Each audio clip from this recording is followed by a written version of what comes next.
Welcome to this journey of one of the most disturbing cases in recorded history of Wyoming. Before we begin, I invite you to leave a comment about where you're watching from and the exact time you heard this story. We're interested in knowing where and at what times of day or night these documented accounts arrive. The winter of 1882 was particularly harsh in the Medicine Bow Mountains of Wyoming Territory. Snow had fallen earlier than usual that October, and by November, drifts stood taller than most men. Those who lived in the scattered settlements and isolated cabins knew that survival during these months required preparation, fortitude, and sometimes desperate measures.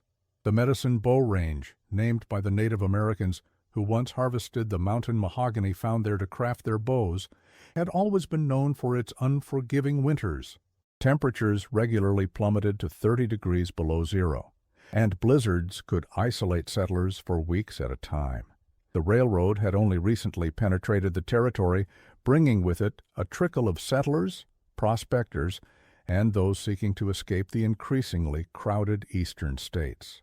Wyoming Territory itself was still a decade away from statehood, a wild expanse of mountains, plains, and forests, where the rule of law existed primarily in the larger settlements. Outside of these modest towns, men lived by their wits and strength, creating their own codes of conduct and methods of survival. For many, isolation was a small price to pay for the freedom found in these remote territories. In a small timber-framed cabin, nestled at the edge of a dense pine forest, near what is now Centennial, Wyoming, James Thurmond lived alone. A trapper by trade, Thurmond was known in the area as a solitary figure who would emerge from the wilderness only to sell pelts and purchase supplies in the nearest settlement, approximately 15 miles west. According to records kept by the general store owner, Elijah Parker, Thurmond appeared uncommonly well-fed and warm for a man who lived in such isolation, especially during the harshest months. He'd come in maybe once every 6 weeks, Parker later testified. Even in January or February, when most mountain men looked half-starved and frost-bitten. But Thurmond always had a healthy color to him. Clean, too, which wasn't common for fellows living alone in the bush. Had a particular way of speaking, used words you wouldn't expect from a trapper. First time I met him, I remember thinking he seemed more like a school teacher than a man who skinned animals for a living.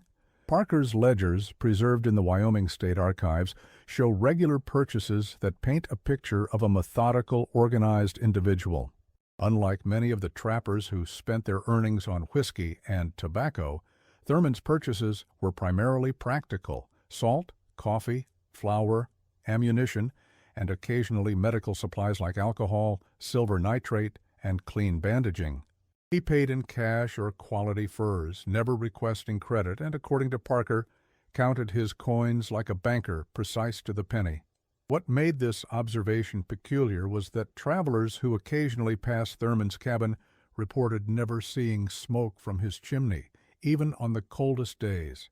Yet upon rare occasions when someone might seek emergency shelter, they would find the interior of his dwelling unexpectedly warm. The absence of smoke, coupled with the unusual warmth of the cabin, was noted by at least 3 separate sources, reads a report filed by Wyoming Territorial Marshal Thomas Blake in February 1883. When questioned, Thurmond merely stated he had found a better way to keep warm. One of those sources was Jonathan Miller, a mail carrier who traversed the mountain routes between settlements. In December 1882, Miller sought shelter at Thurmond's cabin during a sudden snowstorm. His written account, submitted to Marshal Blake as part of the subsequent investigation, describes an unsettling experience. I arrived at Thurmond's place near nightfall, the snow coming down so thick I could barely see my hand before my face. I'd passed his cabin on my route before, but never had cause to stop. There being no smoke from the chimney, I feared the place might be abandoned, but knocked regardless, desperate as I was for shelter. Thurmond answered promptly enough, and while he didn't seem pleased to see me, he granted me entry after I explained my situation. The first thing that struck me upon entering was the warmth. Outside, the temperature must have been 15 below zero, yet inside, It was as comfortable as a parlor with a roaring fire. Yet there was no fire, not in the hearth nor in any stove that I could see. When I remarked upon this, Thurmond gave a thin smile and said only that he had innovations for the cold that made fires unnecessary. Throughout the evening he remained civil but distant, preparing a simple meal which we ate in near silence. He refused to elaborate on his heating method when I inquired further, changing the subject to ask about news from town. What disturbed me most was the sound. Periodically throughout the night, I would hear what seemed like moaning coming from beneath the floorboards. When I mentioned this, Thurmond explained it away as the wind finding passages under the foundation, a plausible enough explanation in such weather, yet something in his manner made me uneasy. I slept poorly despite the warmth and departed at first light. As I was leaving, I noticed peculiar stains on the floorboards near the rear of the cabin, dark splotches that might have been blood, though Thurmond explained them as marking from the preparation of his pelts. Being eager to be on my way, I accepted this explanation and thought little more of it until learning of the disappearances some months later. Miller's account was corroborated by similar experiences from two other travelers, a prospector named George Hammond in late December 1882 and a cattle buyer, Frederick Winters, in early January 1883. Both mentioned the unusual warmth and strange sounds, though neither reported seeing anything explicitly suspicious.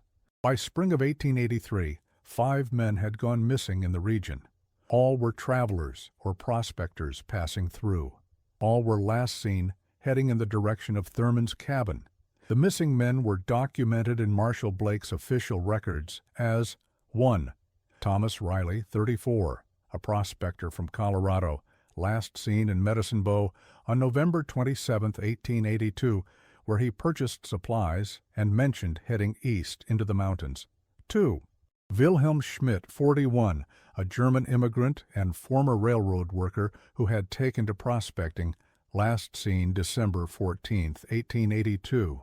3. John Coleman, 29, a drifter known to work odd jobs in the territory, who disappeared after reportedly taking a job delivering supplies to mining camps in late December. 4. Isaac Porter, 37, a fur trader who had arranged to meet Thurmond to discuss business in early January 1883, according to a letter found among his possessions at a boarding house in Laramie. 5.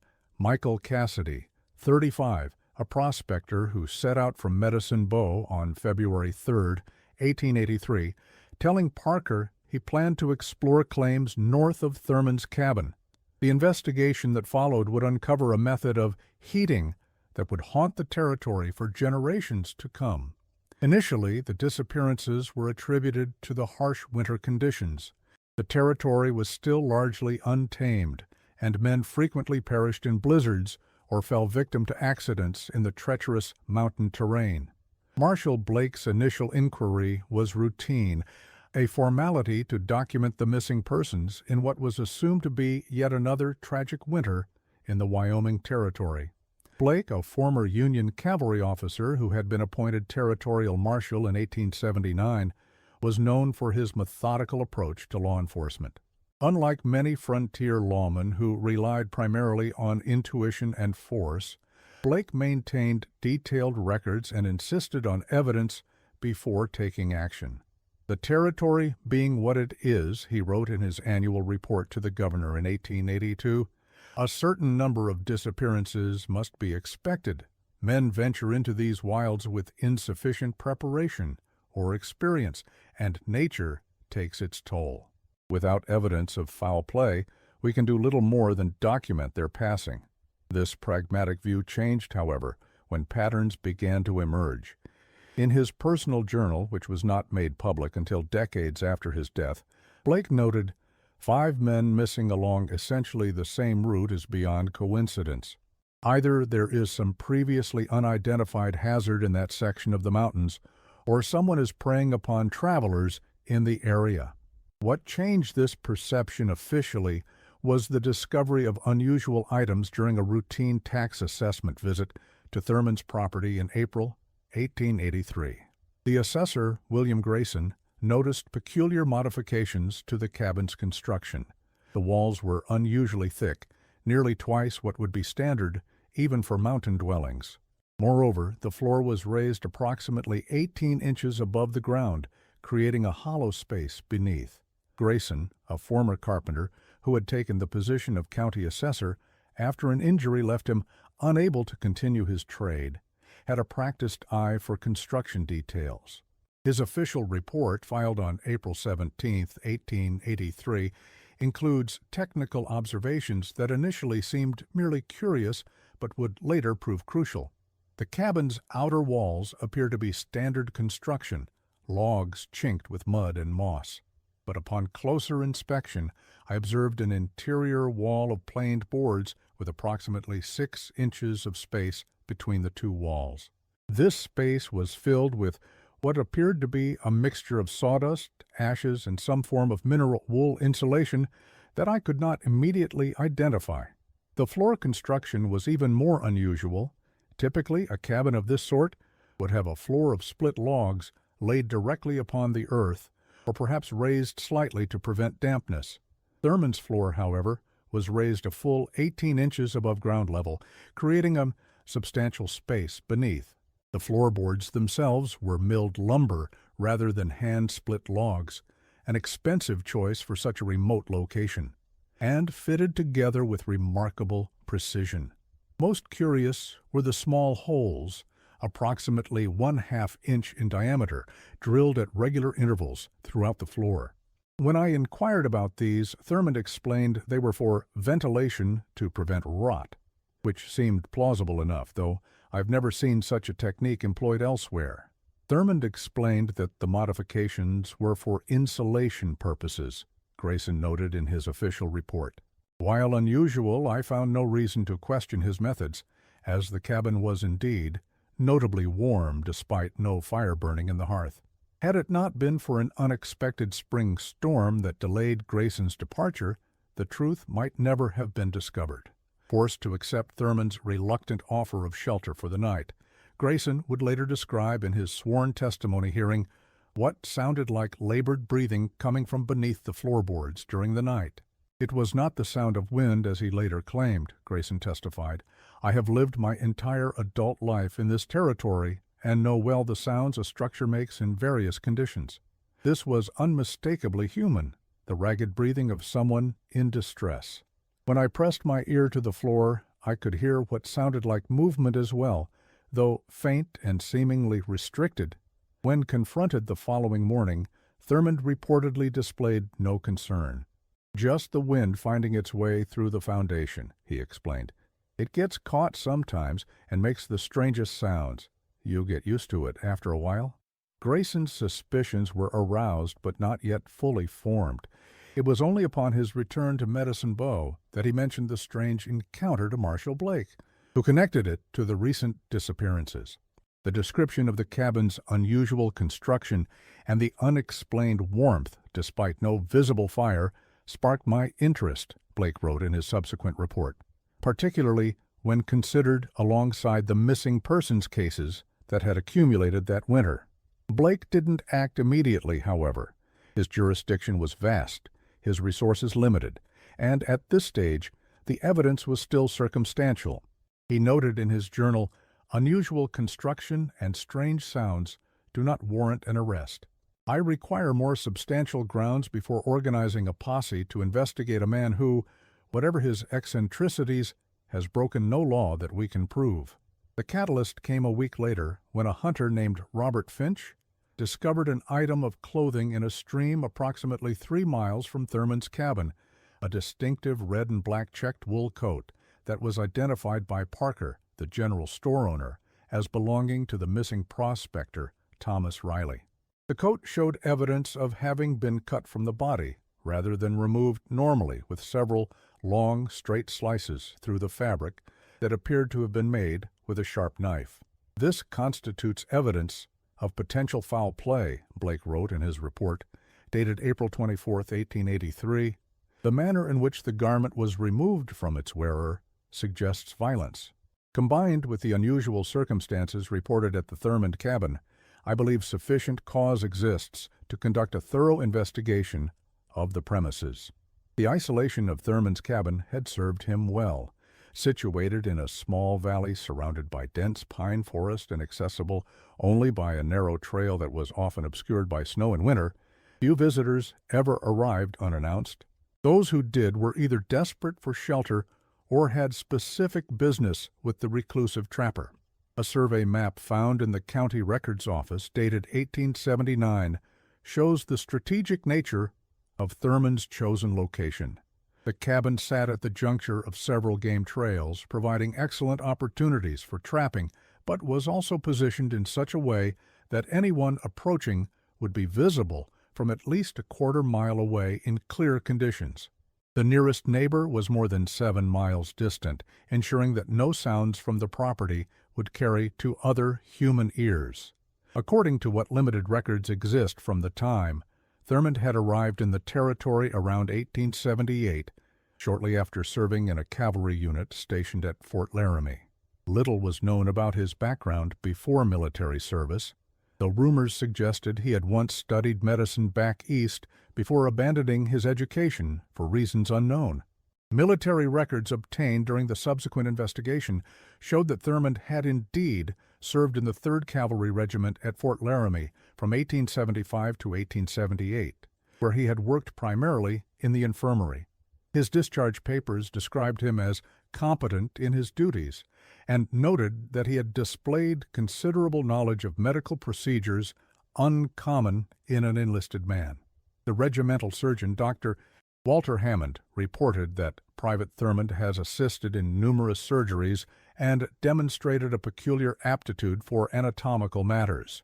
After his discharge, Thurman had briefly taken a room in Laramie, where land office records show he filed a claim for the parcel where he would eventually build his cabin. The claim was granted under the Homestead Act, with Thurman listing his occupation as trapper and naturalist. He kept to himself, but wasn't unfriendly, recalled Parker, the general store owner. Always paid fair for his supplies, traded good quality pelts, never caused any trouble in town, just seemed to prefer his own company up in those mountains. This assessment was common among those who had interacted with Thurman. He was described variously as quiet but knowledgeable, oddly educated for a mountain man, and particular about his privacy. None of these characteristics were unusual enough to arouse suspicion in a territory where many men came to escape their past or simply to find solitude. Sarah Mitchell, who operated a boarding house in Laramie where Thurman had stayed briefly in 1878, provided one of the more detailed descriptions of the man during her interview with Marshal Blake. He wasn't like most of the rough men who passed through, clean in his habits and person. Spoke like an educated man, mentioned having attended a university back east, though he never specified which one. I remember he had a number of medical texts among his few possessions, which he studied in the evenings. What struck me as peculiar was his fascination with heat and cold. We experienced a terrible cold snap that winter, and while most complained, he seemed almost intrigued by it.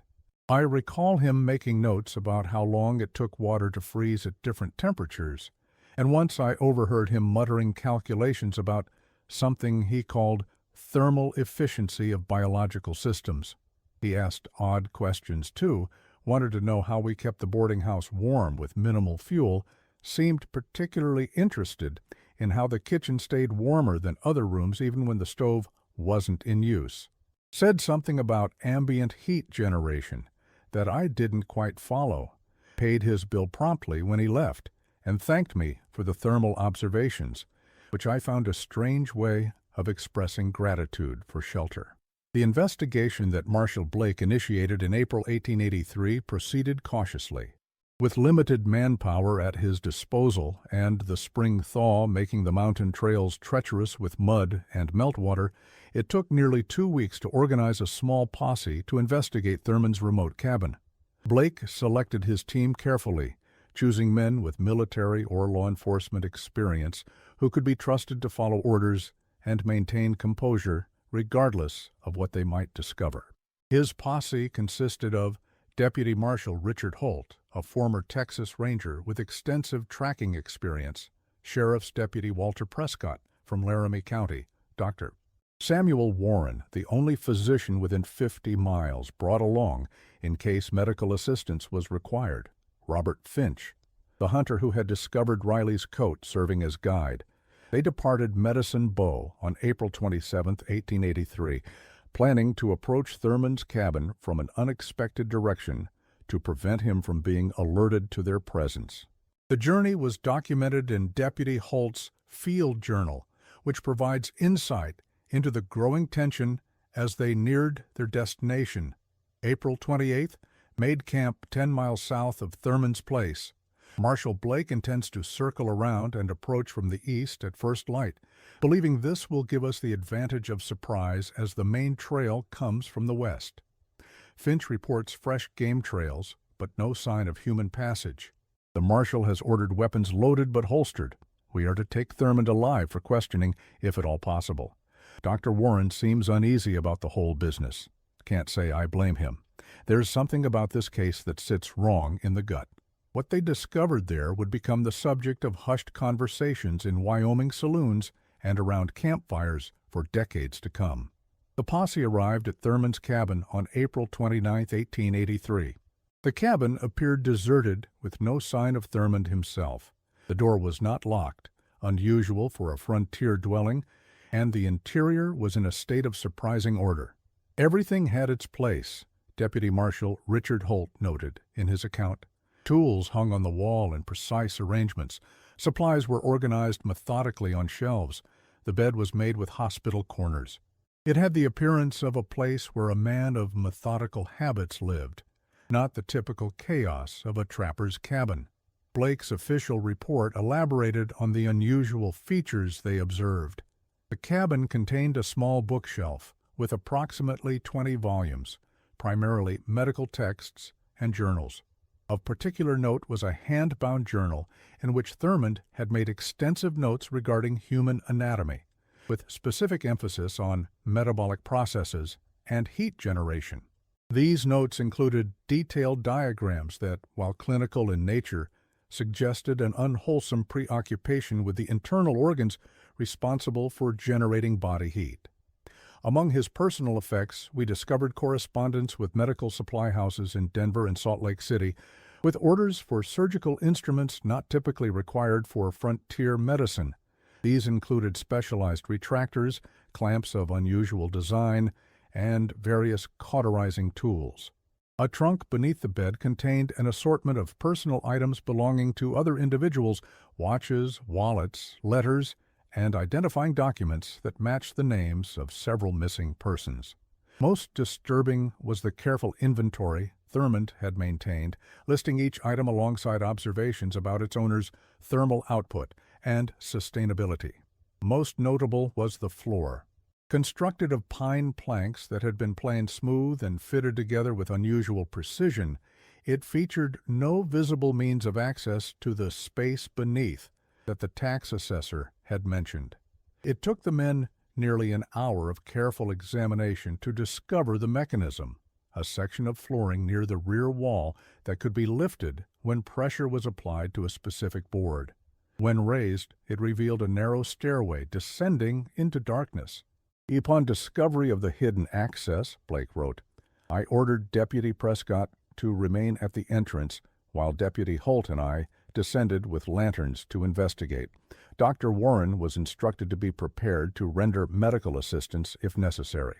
What lay below defied immediate comprehension. The space beneath the cabin had been excavated to a depth of approximately 7 feet, creating a chamber roughly the same dimensions as the cabin above. The walls were lined with a mixture of clay and straw, forming a crude but effective insulation. But it was the contents of this underground room that caused Deputy Holt to send immediately for Marshal Blake, who had remained in Medicine Bow. I regret that duty compels me to describe what we found, Blake wrote in his official report, dated May 3, 1883. The subterranean chamber contained evidence of activities so aberrant that I fear setting them to paper will cast doubt upon my reliability as a witness. Nevertheless, what follows is a factual account to the best of my ability to recall and record. The chamber contained 6 narrow pallets arranged around the perimeter. On 3 of these lay men, alive, but in a state of severely compromised health. They were emaciated, unshaven, and their eyes reflected a profound vacancy. Most disturbing were the modifications Thurmond had made to these individuals. Each man had been subjected to a crude surgical procedure that exposed portions of their internal organs through openings in their abdominal cavities. These openings had been stabilized with metal frames that prevented closure of the wounds, while apparently minimizing blood loss. The exposed organs, primarily sections of the intestines and what appeared to be parts of the liver or stomach, generated considerable heat. The combined thermal output of these unfortunate souls was substantial, Blake recorded. The heat rose through a series of metal grates installed in the ceiling of the chamber, which formed the floor of the cabin above, effectively heating the living space without the need for conventional fire. The 3 survivors were in conditions too fragile for immediate transport. A physician, Dr. Samuel Warren, was summoned from Laramie. His medical assessment, preserved in the Territorial Archives, provides the most clinical description of Thurmond's methods. The subjects have been maintained in a state of partial consciousness through the regular administration of a tincture that appears to contain laudanum and several herbal components I cannot immediately identify, Warren wrote. The surgical modifications display a rudimentary but effective understanding of human anatomy. Blood loss has been minimized through cauterization, and infection prevented through the application of a poultice containing what I believe to be silver nitrate and other antimicrobial agents. Most notably, the exposure of the internal organs has been achieved in such a way as to maintain their function while maximizing the release of body heat. The subjects have been kept alive through forced hydration and nutrition, administered while they were in their sedated state. Evidence suggests this condition has been maintained for periods ranging from 3 to approximately 8 weeks, depending on the individual. Warren's notes, later submitted to the Territorial Medical Board, included more disturbing details that were omitted from official reports. The most technically impressive, if morally repugnant aspect of these procedures is the manner in which Thurmond has managed to externalize portions of the digestive system without causing immediate death.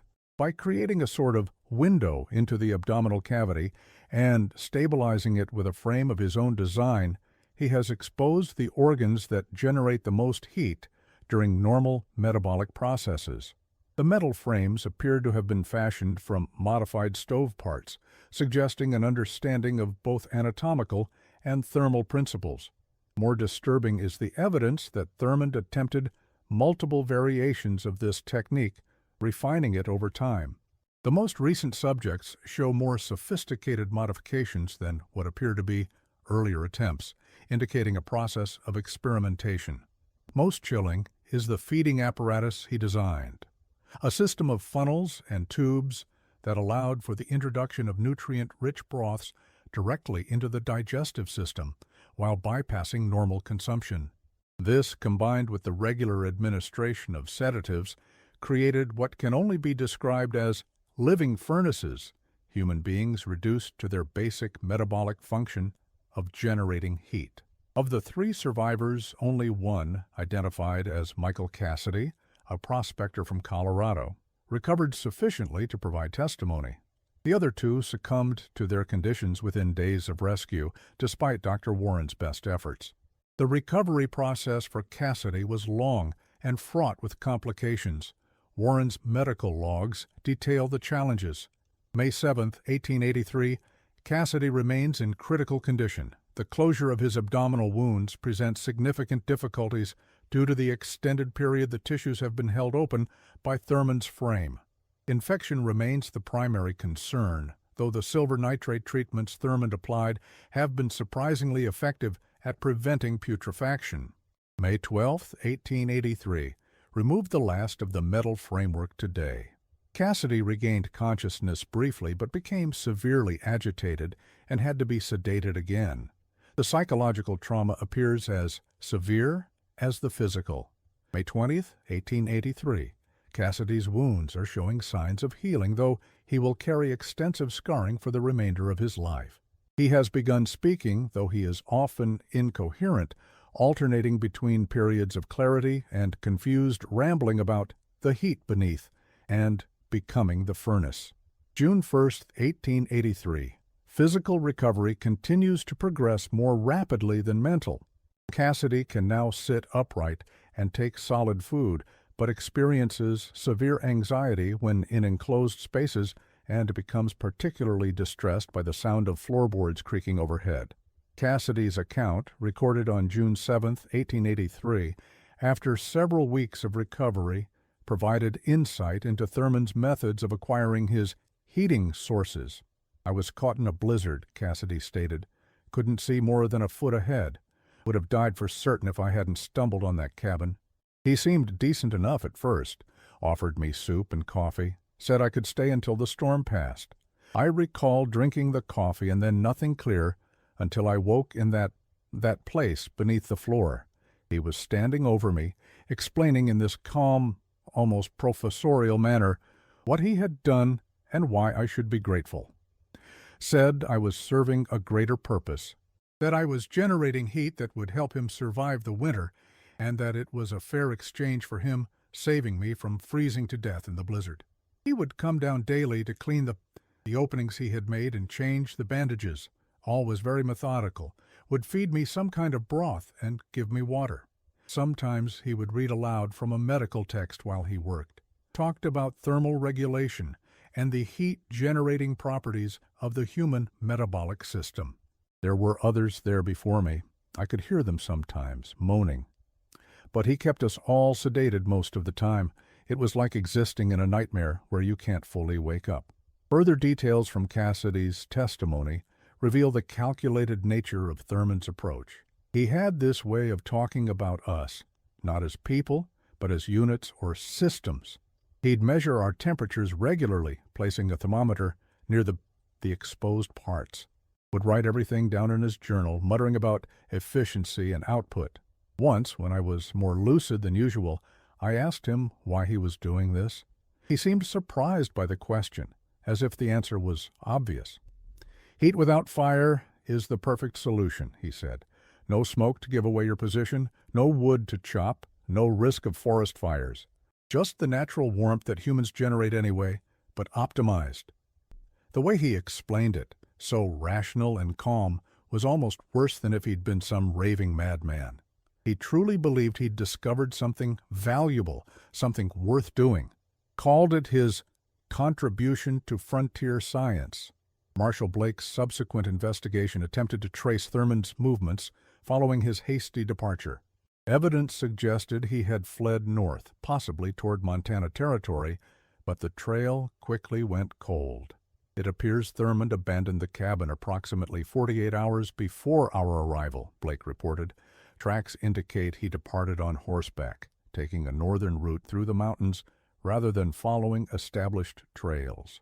Given his knowledge of the wilderness and the significant head start, immediate pursuit was deemed unlikely to succeed. Telegraph messages have been dispatched to law enforcement in adjacent territories, but I hold limited hope for his swift apprehension. James Thurman himself was never apprehended. Evidence suggested he had fled approximately 2 days before the posse's arrival, perhaps tipped off by some sympathizer in one of the nearby settlements. Despite an extensive manhunt that extended into Montana and Idaho territories, no confirmed sighting of him was ever recorded. The investigation of the cabin and its gruesome basement revealed evidence that Thurman's activities had likely been ongoing for at least 3 winters. A journal found hidden in a compartment beneath his bed detailed his experiments with chilling clinical detachment. "Human thermal output exceeds expectations," read one entry from December 1881. Subject number 4 produces sufficient heat to raise ambient temperature by approximately 4 degrees Celsius within a 6-foot radius. Combining output from multiple subjects creates a remarkably comfortable environment, even as external temperatures drop below zero.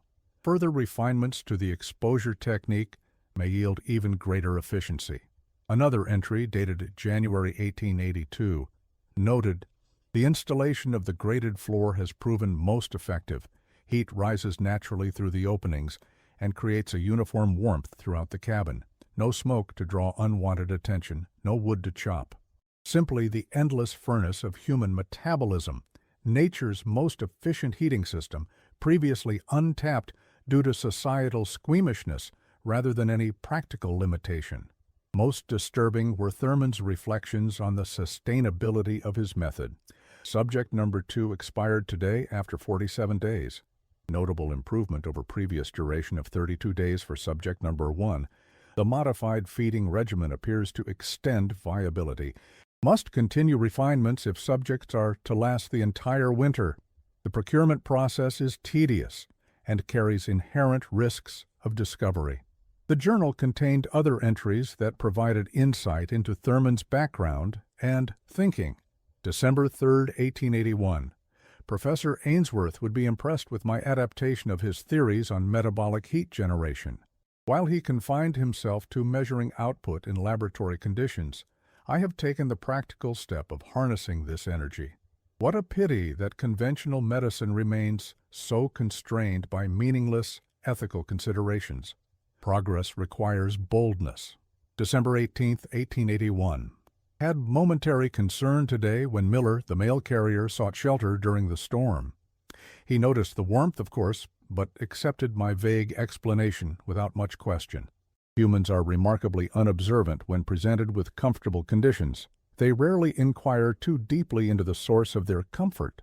January 6, 1882. The German Schmidt is proving remarkably durable. His larger body mass seems to correlate with increased thermal output and sustainability. Must seek larger subjects when possible.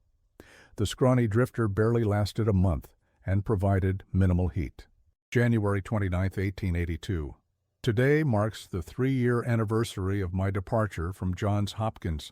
How my former colleagues would shrink from this application of their precious theories. Yet none can deny the elegance of the solution.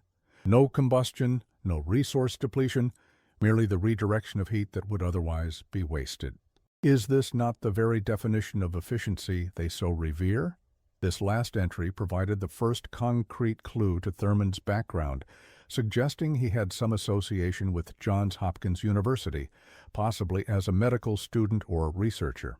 However, subsequent inquiries to the institution yielded no record of anyone by that name, suggesting he may have used an alias during his time there or fabricated this connection entirely. Territorial authorities made efforts to identify all potential victims based on records of missing persons and items found in the cabin. They concluded that over 3 winters, Thurman had likely abducted and used as heating sources between 11 and 14 individuals.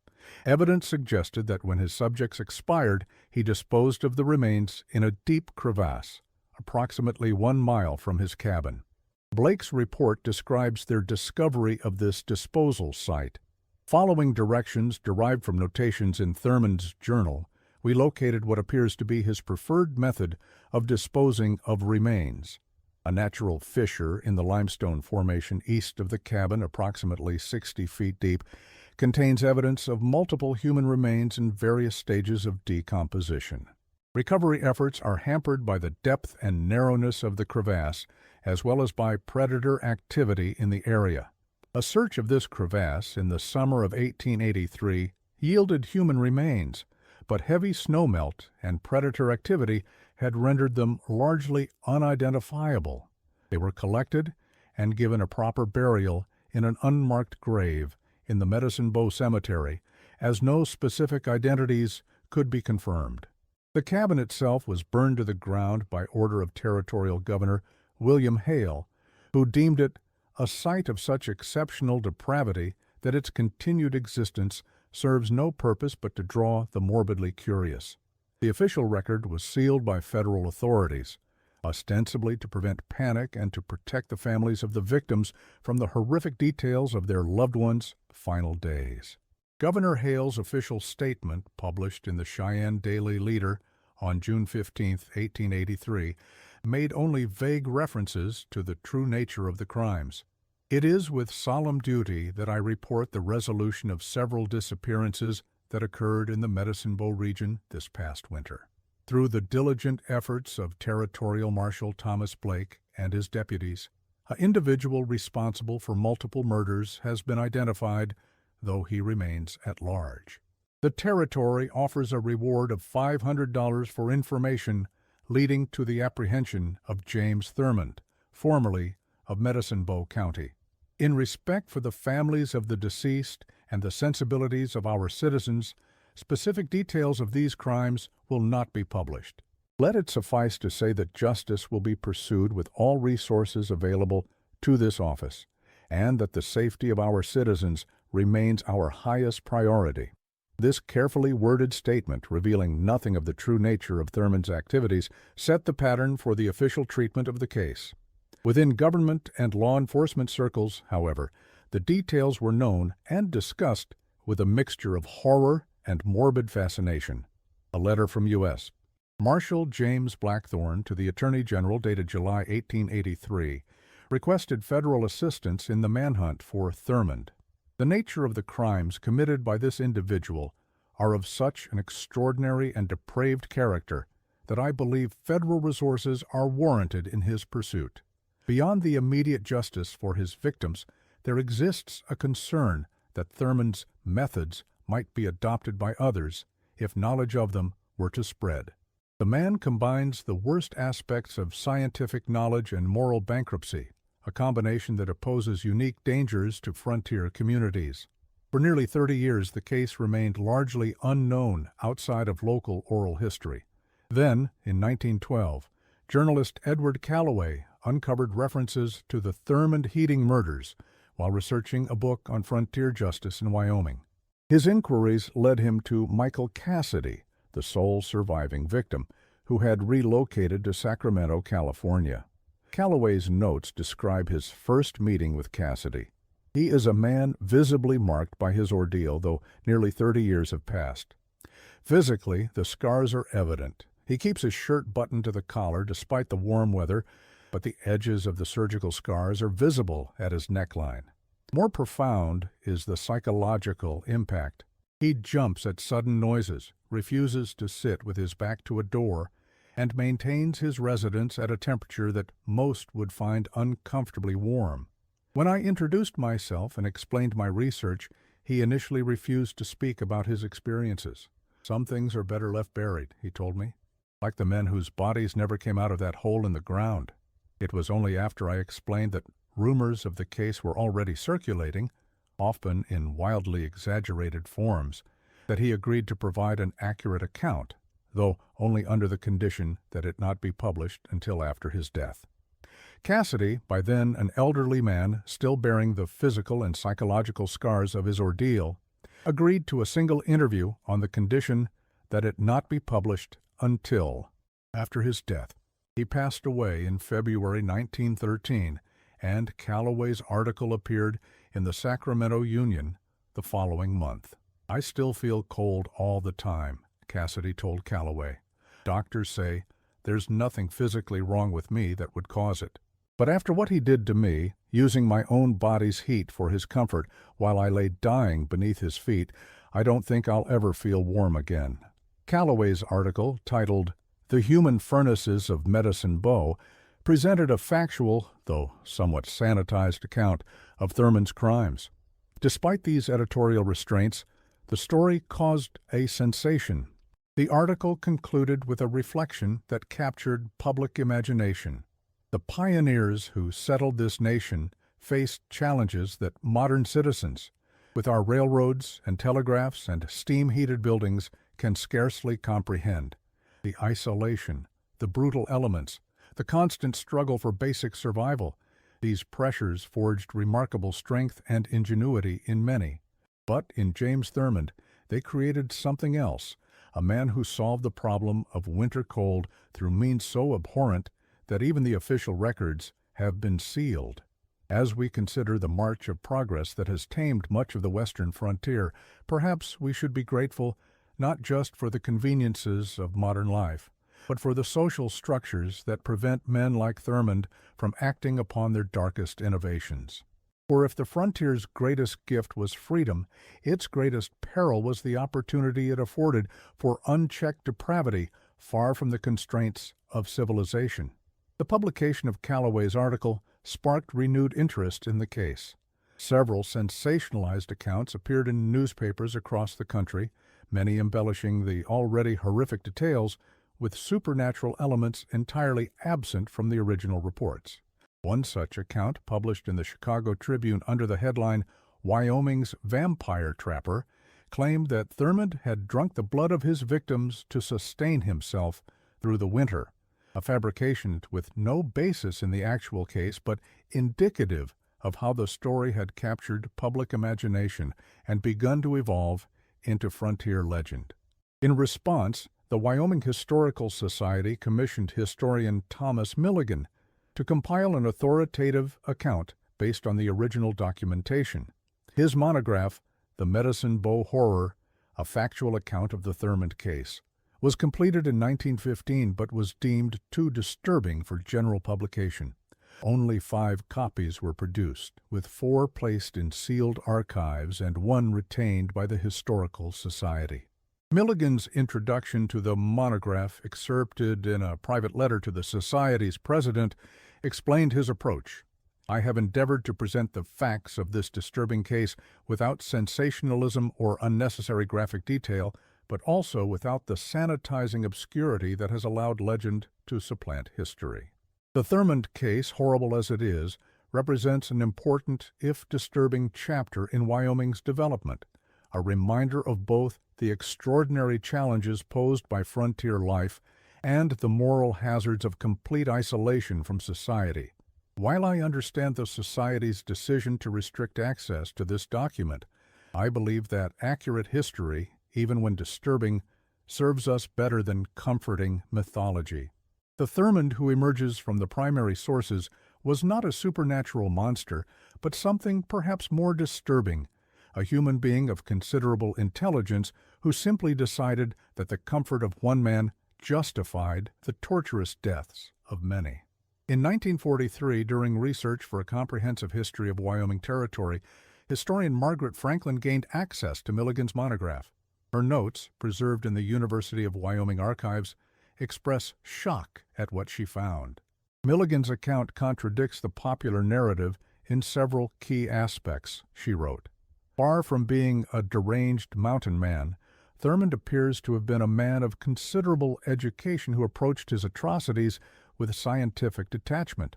More disturbing is the suggestion in Milligan's research that Thurmond may have shared his findings with at least 2 other individuals who expressed interest in his heating method. References in Thurmond's journal mention correspondence with someone identified only as Dr. H. in Montana and another individual referred to as the Professor somewhere in Colorado. Milligan speculates that these individuals may have attempted to replicate Thurmond's methods, though no confirmed cases were ever documented. Franklin's notes continue with a disturbing observation. Most troubling is Milligan's suggestion that Thurmond's journal was not complete when it entered the territorial archives. He cites an inventory document that listed the journal as containing 84 pages, while the version he examined had only 76. This raises the unsettling possibility that the most detailed descriptions of Thurmond's techniques may have been deliberately removed, either to prevent copycat crimes or because someone saw potential value in the information. Franklin's research was interrupted by World War II, and she never returned to the subject after the war. Her notes remained largely unnoticed until 1967, when criminologist Dr. Robert Chambers discovered them while researching historical cases of serial killers in the American West. Chambers attempted to locate the original case files and Thurmond's journal, but found that they had been removed from the territorial archives sometime in the late 1940s or early 1950s. His inquiry to the FBI regarding the missing documents received a terse response stating that no information could be provided about the case, suggesting some form of federal involvement in suppressing the details. In his 1969 paper, Patterns of Methodical Violence on the American Frontier, Chambers included a brief section on the Thurmond case, noting, "The most disturbing aspect of this largely forgotten case is not just the calculated cruelty of the perpetrator, but the clinical problem-solving approach he applied to the commission of his crimes." Thurmond represents an early example of what we might now classify as an organized, process-focused killer whose primary motivation was not psychological gratification, but practical utility. He saw his victims not as objects of desire or rage, but as resources to be harvested, a distinction that places him in an unusual category of criminal psychology. The section on Thurmond concluded with an observation that would prove prescient. Cases like Thurmond's raise uncomfortable questions about the nature of evil. We prefer our monsters to be recognizably monstrous, driven by obvious madness or sadism that separates them clearly from normal humanity. What disturbs us more profoundly are individuals who commit atrocities through a rational process, seeing them not as moral transgressions, but as practical solutions. This banality of evil, to borrow Hannah Arendt's phrase, confronts us with the uncomfortable reality that the capacity for horror exists not just in the obviously deranged, but potentially in anyone who decides that human life is a resource to be exploited rather than a value to be preserved. Chambers' paper generated interest among criminologists, but little public attention. The Thurmond case remained obscure, occasionally referenced in specialized academic works, but largely forgotten in popular consciousness. The last significant research into the case occurred in 1982, when journalist Simon McAllister attempted to create a comprehensive account for the centennial of the murders. His work, never completed, was hampered by the continued absence of primary documents and the deaths of anyone with direct connection to the events. McAllister did, however, conduct the last known interview with Eliza Warren, the granddaughter of Dr. Samuel Warren, who had treated the survivors. According to family lore passed down through her father, Dr. Warren had preserved some pages from Thurmond's journal, keeping them as a reminder of human capacity for calculated cruelty. "My grandfather rarely spoke of what he witnessed in that cabin," Eliza told McAllister, "but he kept those pages locked in his desk until the day he died. After his passing, my father found them, read them once, and burned them immediately. He told me only that they contained detailed observations on how long a human being could continue generating heat after specific surgical modifications. The longest, apparently, was 63 days. McAllister's notes from this interview include additional details. Mrs. Warren mentioned that her grandfather suffered from recurring nightmares about the case until his death in 1912. He would wake shouting about the breathing floor and men becoming furnaces.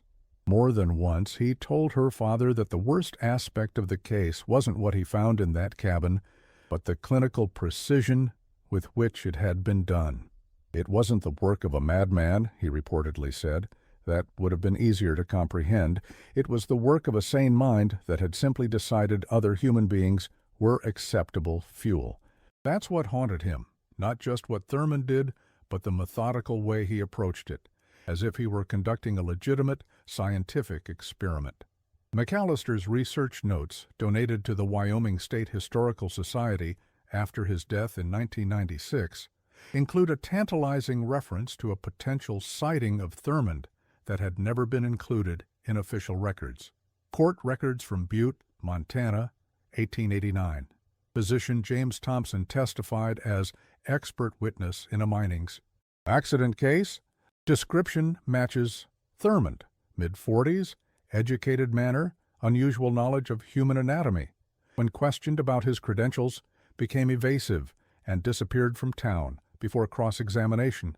Local sheriff noted his unusual interest in the mine's heating system. Connection to Thurmond case follows pattern of name change, retaining initials JT, and continuing medical practice. The site where Thurmond's cabin once stood remains unmarked on modern maps. Local residents near Centennial, Wyoming, still occasionally report that the area experiences unusual cold spells patches where the temperature seems to drop dramatically, even on otherwise warm days. It's as if all the warmth that man stole is still missing from that place, an elderly resident told a University of Wyoming folklore researcher in 1991. Nature remembers what was done there, even if most people have forgotten. The Thurmond case represents a unique chapter in the history of frontier violence, one where the perpetrator's motives were neither passion nor profit, but a coldly rational solution to the problem of survival in an unforgiving environment.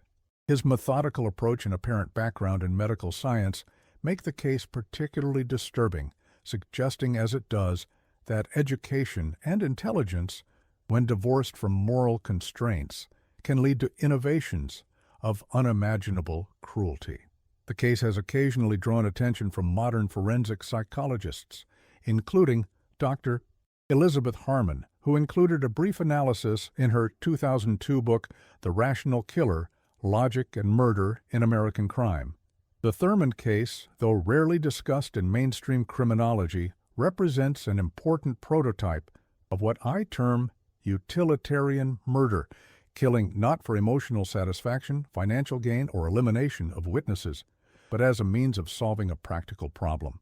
The victims were not chosen for any personal characteristic beyond their utility as heating units, and their suffering was incidental rather than intentional. Thurmond sought not to cause pain, but simply to extract maximum thermal output. This clinical approach to human life as merely another resource to be harvested represents perhaps the most disturbing category of criminal psychology, the complete absence of empathic constraints, combined with technical competence and rational problem-solving. Fortunately, such cases remain extraordinarily rare as they require a particular combination of intelligence, technical knowledge, isolation, and complete moral detachment that seldom coexist in a single individual. What became of James Thurmond remains unknown. Speculation has ranged from his death in the wilderness while attempting to flee to his successful establishment of a new identity elsewhere in the expanding nation. Some accounts suggest he may have made his way to Alaska during the gold rush of the 1890s, where the techniques he had developed in Wyoming would have been even more useful in the Arctic environment. One tantalizing clue emerged in 1899 when a physician in Seattle reported treating an elderly man for frostbite who possessed unusual surgical scars consistent with the descriptions of Thurmond's modifications. The man, who identified himself as James Thompson, claimed to have been the victim of experimental surgery while unconscious. When the physician pressed for details, the man abruptly left the treatment room and was never seen again. This incident, recorded in the medical logs of Dr. William Foster and later discovered by McAllister during his research, included a disturbing detail. The patient displayed unusual interest in my office heating system, asking detailed questions about its efficiency and fuel consumption, commented that more effective solutions exist but became evasive when I inquired further. Left without completing treatment after I noticed a journal in his possession with diagrams of what appeared to be surgical procedures involving abdominal organs. In 1957, during the construction of a hunting lodge approximately 20 miles from the original site, workers uncovered a small metal box containing what appeared to be surgical instruments of unusual design. According to the construction foreman's statement to local police, the tools included modified clamps, specialized retractors, and several devices we couldn't identify. The box and its contents were supposedly turned over to the county sheriff's office, but no record of them exists in current evidence inventories. Local newspaper accounts of this discovery were brief and vague, but private correspondence between the sheriff and the State Historical Society suggests a connection to the Thurmond case. The implements recovered match descriptions found in the territorial marshal's reports regarding the Thurmond matter. Of particular note is a modified retractor of unique design that corresponds precisely to sketches found in Thurmond's journal. This suggests the possibility that he may have returned to the area at some point following his initial escape, perhaps to recover items he considered valuable. Alternatively, These items may have been transported from the original cabin before its destruction, possibly by someone who recognized their unusual nature and potential historical significance. The last verified reference to the case in official documentation appears in a 1963 FBI memorandum responding to a research request from a historical society. The heavily redacted document, obtained through a Freedom of Information Act request in 1995, states only that materials related to the referenced case remain classified under Federal Code 286103, pertaining to cases of exceptional historical sensitivity where publication may constitute a hazard to public welfare.